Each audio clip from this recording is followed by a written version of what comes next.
Hey! Wow. Wow. Ladies and gentlemen, listen. When you think about the biggest clown of the season, I recommend to you Big Soso. Yep. I recommend Big Soso, or probably the little one. Maybe we should just stick to her name. Big Soso. I recommend her to you as the biggest clown of the season because I listened to a conversation with her sister, Sultana, last night. And listen, I was just having a good laugh. I was having a good laugh because that conversation reeked of so much hypocrisy. So much. This is the same girl that was fighting Dede some nights ago over Dede having 3 male friends in the house, calling the guys her sons. Like, girl, you're not even up to 30 yet. You just carry yourself like one crooked old woman in the house, which you're not. Acting like you're the oldest and you're the wisest person in the house. Like, girl, sit down. So this girl, Big Soso, had a huge altercation with Dede some nights ago, dragging Dede, like literally went to attack this girl unprovoked. She just stood up, decided that, okay, fine. She did not like the fact that this girl was talking to different guys in the house, and so she was going to take it upon herself. Like, she self-elected and decided that she wanted to be the one to go and humble Dede. And then she went ahead to attack this girl unprovoked. And what was her bone of contention? Oh, you claim that you have a relationship outside. Why are you talking to different boys? Like, what is your business? But anyways, guys, I did a video about that. If you missed out on it, go ahead and check it out. So this same Big Soso that was attacking Dede for how Dede was living her life in that house. It was the same Big Soso last night that was advising Sultana to begin to spend more time with Rooboy to get a reaction from Jason J.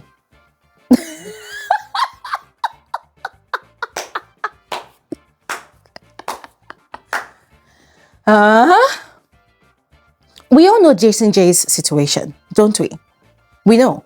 Jason J has declared time and time again that he has a girlfriend outside.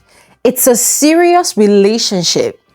No matter what, he's always going to choose his girlfriend over anybody. At least that is what he said. I don't know, whatever. Yeah. But he has made it known. Sultana is aware.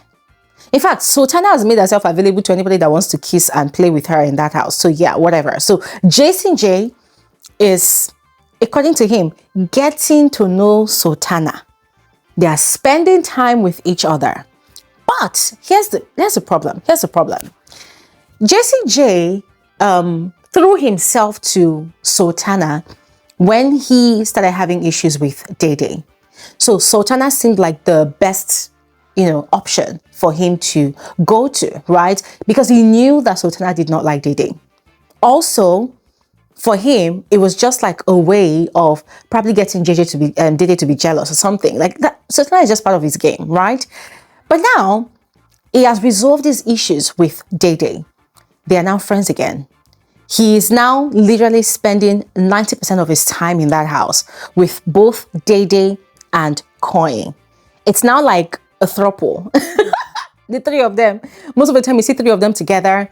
They're doing things together. Whenever Dede is with her bestie, Koyin, you will just see Jason J from nowhere. He will just come and put himself in there like a third wheel. And all of these things, Sultana is seeing all of these things. And it's really eating her up. Because one, she does not like Dede. Remember, she peed in Dede's box. Before she even peed in Dede's box, she has resented this girl like hell. So Sultana is seeing all of these things. She's upset about it. Big Soso is equally upset about it because that one, she enjoys inheriting enemies. She enjoys inheriting problems that are not hers. So both of them in a, let me call it brainstorming session yesterday evening. This was the solution that he came up with.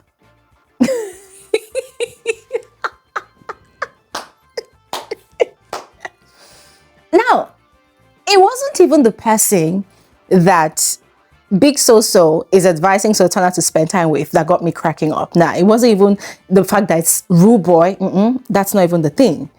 What is cracking me up is her double standard. Because you see, the night that she had actually attacked Dede, Midday had asked her a question. That, okay, hold on a second. You are attacking Dede for spending time with her friends, having conversations with them. According to you, she is a prostitute. She's making herself free to all these guys, and she's hurting your sons, according to you.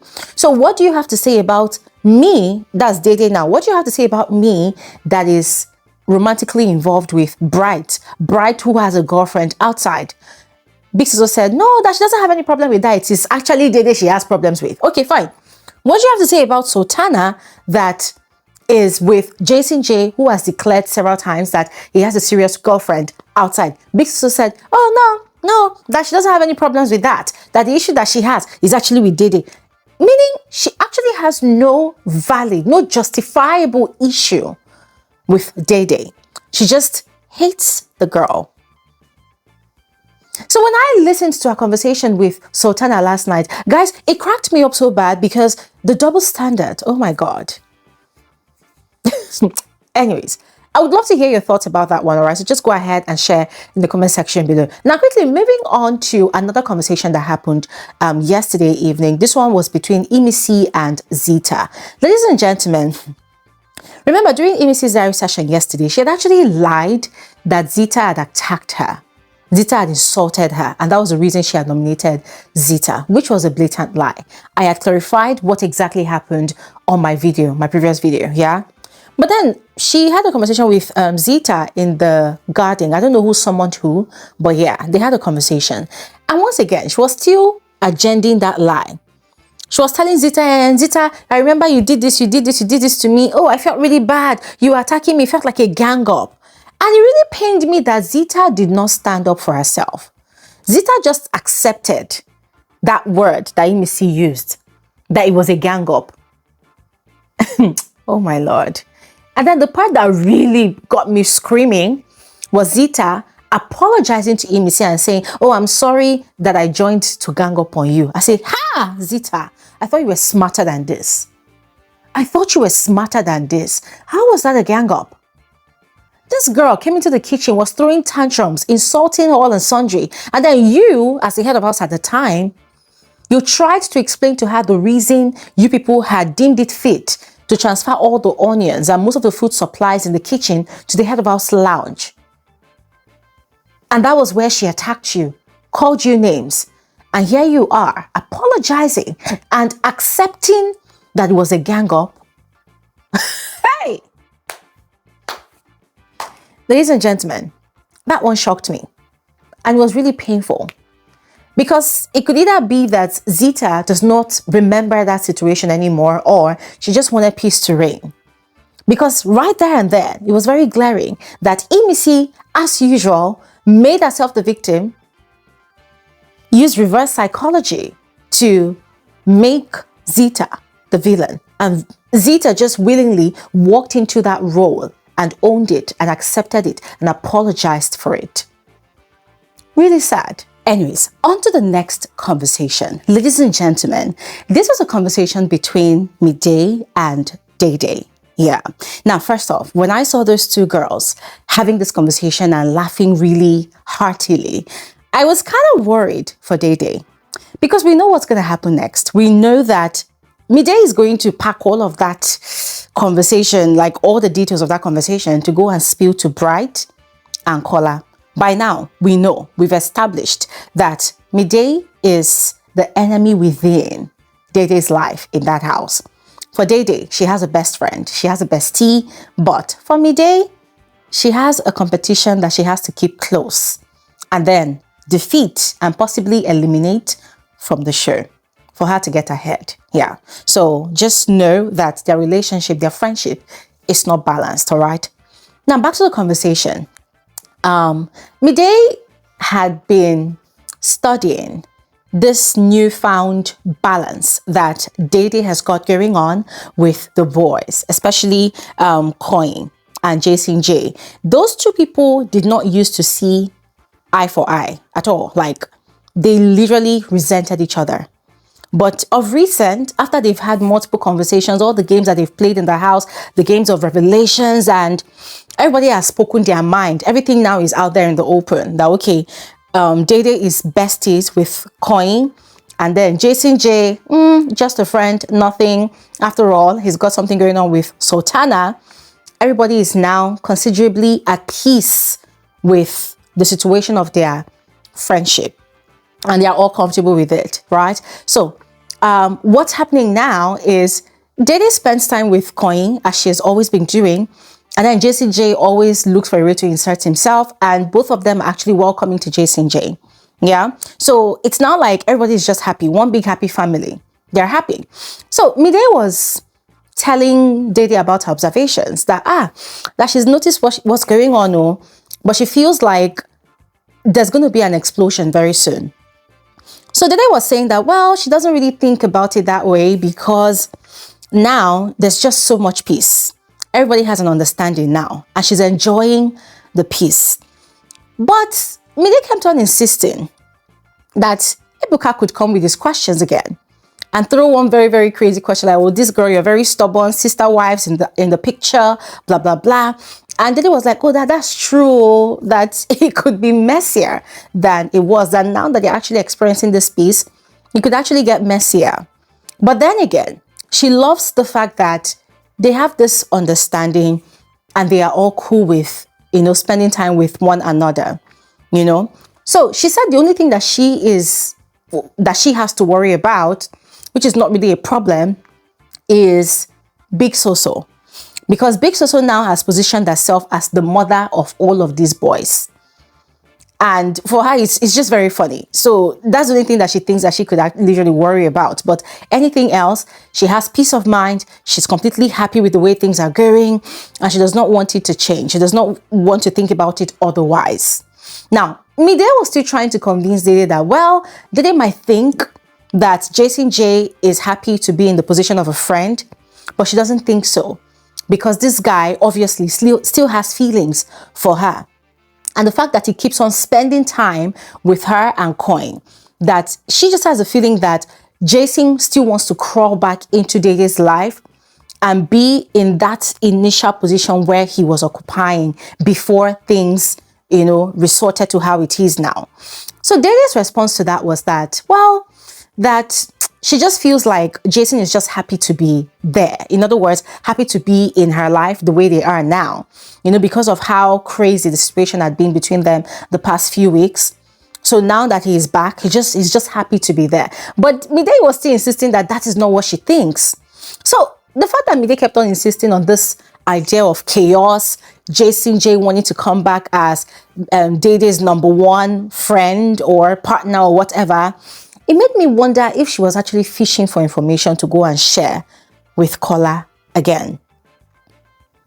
Because Dede was just trying to keep it really positive. For her, she's happy. She has peace of mind. She loves the fact that there's no controversy here and there. There's no scandal. But Midday is still trying to fish out the many, many possibilities of what could go wrong, of what could happen.